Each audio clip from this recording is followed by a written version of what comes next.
د کندوز ولایت د چاردرې ولسوالۍ کانال دغه کانال ټول اوږدوالی 80 کیلومتره دی او د پاکولو کار یې څه موده وړاندې د ډي آی دفتر په مالي لګښت پیل شوی و، خو اوس یې د پاکولو کار بشپړ او ګټې اخیستنې ته وړاندې شو. دغه چې کوم پاکاري اوس مونږ کړې دا 45,000 جریبه ځمکه د دې لاندې راځي، یعنې دا چې کوم پاکاري مونږ کړې دې سایندې خواته 45,000 جریبه ځمکه ده چې هغه به دا خړوبوي، اوبه به ورکوي او مخکې اوبو رصد کې مشکلات اوس به مشکلات کم انشاءالله نه به وي. بل لور ته د دغه کانال په پاکولو سره د چاردرې ولسوالۍ کروندګر خوښي څرګندوي.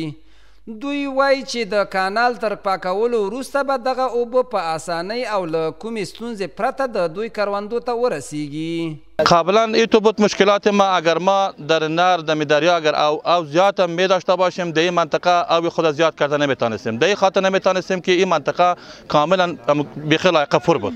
کومه پاکاری چې د 1 کیلومتره وشوله امید لرو چې د دې د 1 کیلومتره کانال کوم لرو دا مکمل راته پاک شي، موږ به ډېر تر راضي وو.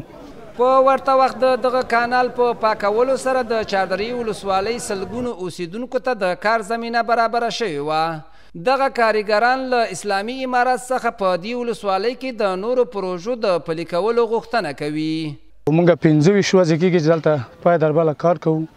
موږ هم نور غواړو چې دغسې پروژې موږ ته هغه شي غریبان خلک یو، مسکینان خلک یو. موږ نور هم غواړو مخکې چې دغسې یو کانال یو کار موږ ته زمینه برابره شي چې موږ کار پکې وکړو. کاروبار نشته. د کندوز په چاردرې ولسوالۍ کې دا کانال په داسې حال کې پاککاري کیږي چې دغه ولسوالۍ د کندوز ولایت یو له حاصلخیزو ولسوالیو څخه ده او په دې ولسوالۍ کې کرنې ته پاملرنه د خلکو او بزګرانو پر اقتصاد مثبت اغیز کولی شي.